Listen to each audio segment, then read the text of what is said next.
राजू नाम का एक गरीब किसान अपनी पत्नी माला और बूढ़ी माँ के साथ रहता था। उनकी एक छोटी सी बेटी थी जिसका नाम गुड्डी था। राजू मुनिम जी के यहाँ मजदूरी करता था और उनका परिवार मुश्किल से गुजारा करता था। उनके पास थोड़ी सी जमीन थी जिस पर माला मेहनत करके सब्जियां और फल उगाती। हर हफ्ते के बाजार में माला फल और सब्जियां बेचती। वह पुकारती, सब्जी ले लो, ताजी ताजी सब्जियां और फल, केवल 20 रुपए किलो। एक दिन रमन काका ने उनसे पूछा, अरे माला, कैसी हो? घर में सब ठीक है? और गुड्डी कैसी है? माला बोली, सब ठीक है काका, बताइए आप बाजार कैसे आए? काका ने कहा। तुम्हारी काकी दूसरे गांव गई है, सोचा बाजार से सामान ले लूं। माला ने उन्हें टमाटर देकर पैसे ले लिए। माला के खेत में एक पुराना कुआं भी था जो सालों भर सूखा ही रहता। उस कुएं में एक बूंद पानी भी नहीं था। इस कारण माला दूसरे गांव वालों के कुएं का पानी अपने खेतों की सिंचाई और खेती के लिए इस्तेमाल करती थी। अपने कुएं से पानी लेते देखकर कुएं के मालिक रविदास को माला से बहुत जलन होती थी। एक दिन जब माला अपने खेतों में मेहनत से काम कर रही थी, तभी वहां कुएं का मालिक रविदास आता है और माला से कहता है, अरे माला, कैसी हो? खेतों का काम कैसा चल रहा है? मैं ठीक हूँ रविदास चाचा, खेतों और कुएं का काम भी ठीक ही चल रहा है। मैं यह कह रहा था माला कि मैं तुम्हें बहुत सालों से अपने कुएं का पानी देता आ रहा हूं। अब मैं तुम्हें अपने कुएं का पानी नहीं दे सकता क्योंकि गर्मियों का समय आने वाली है और मेरे कुएं में पानी बहुत कम हो गया है। लेकिन रविदास चाचा, अभी तो गर्मियों का समय आने में 2-3 महीने बाकी हैं। तब तक मैं अपने खेतों का काम कैसे करूंगी? आप ही बताइए चाचा। मैं कुछ नहीं जानता माला, ये तुम्हारी दिक्कत है, तुम अपना समझो। मैं तुम्हें अपने कुएं का पानी नहीं दे सकता। ये सुनकर माला मन ही मन बहुत दुखी हो जाती है और घर जाकर अपने पति राजू को सारी बातें बताती है। यह क्या हो गया भाग्यवान? यह क्या परेशानी आ पड़ी? अब हमारे घर का गुजारा कैसे होगा? आप चिंता ना करो भाग्यवान, ऊपर वाला सब देख रहा है प्रभु, हमारी मदद जरूर करेंगे। अच्छा ठीक है माला, तुम जाकर आराम करो, मैं रविदास काका से मिलकर आता हूँ। यह कहकर राजू रविदास काका से मिलने उनके घर की ओर निकल पड़ता है। रविदास काका, अरे ओ रविदास काका, घर में हो कि नहीं? अरे कौन है भाई? रुको, आता हूँ। अरे राजू, तुम हो? मेरे घर कैसे आना हुआ?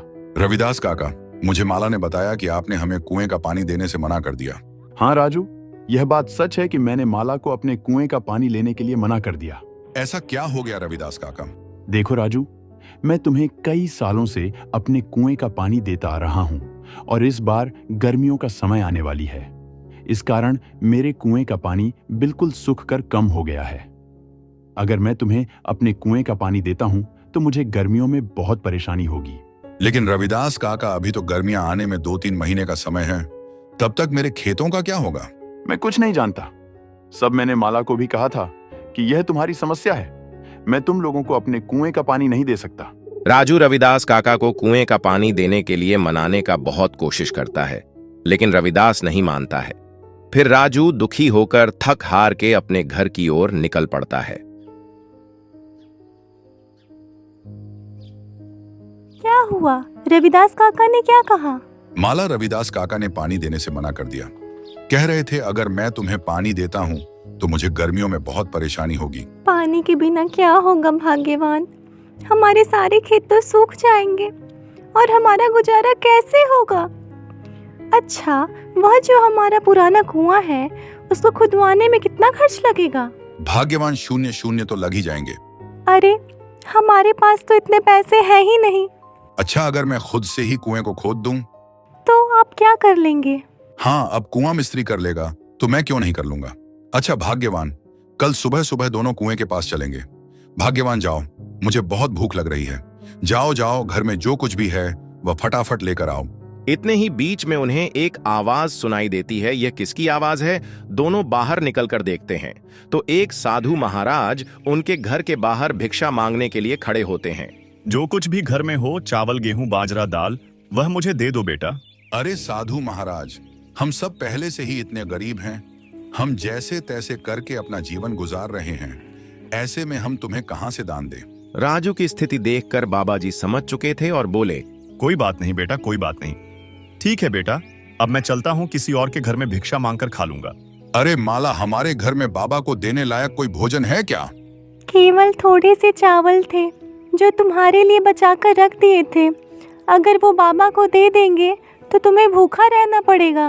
रुकिए बाबा, भाग्यवान, जाओ और मेरे हिस्से का भोजन है वह जाकर बाबा को दे दो। लेकिन भाग्यवान, अगर मैंने आपके हिस्से का चावल बाबा को दे दिया तो तुम्हें भूखा रहना पड़ेगा। तुम उसकी चिंता मत करो भाग्यवान। अगर वैसे भी अगर मैं बाबा को भूखा जाने दूंगा तो मेरे गले से भोजन नहीं उतरेगा। जाओ वह भोजन लेकर आओ। राजू की पत्नी राजू के अनुसार राजू के हिस्से का भोजन बाबा को दे देती है। धन्यवाद बेटा, धन्यवाद।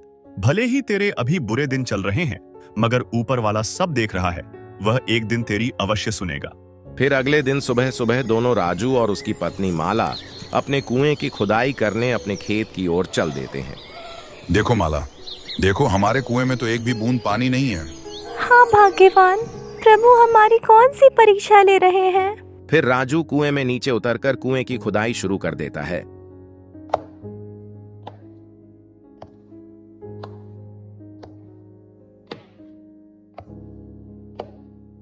थोड़े समय बाद अचानक से कुएं की एक पत्थर के अंदर से पानी निकलने लगता है। अरे ये पानी कहां से आ रहा है? मुझे तो अपनी आंखों पर विश्वास ही नहीं होता। मुझे तो लगता है कि यह सब मेरे अच्छे कर्मों का फल है जो मुझे मिला। भाग्यवान सही कह रही थी और बाबा जी भी सही कह रहे थे कि तुम्हारे कर्मों का फल तुम्हें अवश्य मिलेगा। ऊपर वाले ने मेरी सुन ली। अब मैं इस पानी से मैं अपने खेत की सिंचाई अच्छी तरह से कर सकूंगा। राजू बहुत खुश हो जाता है और ऊपर जाकर माला से कहता है, भाग्यवान प्रभु ने हमारी सुन ली। नीचे पत्थर से पानी निकल रहा है। क्या आप सच कह रहे हो भाग्यवान? प्रभु ने हमारी सुन ली। अब हमें खेती करने में कोई परेशानी नहीं होगी। तो दोस्तों, आपने देखा जो अच्छा कर्म करता है उसके साथ हमेशा अच्छा ही होता है।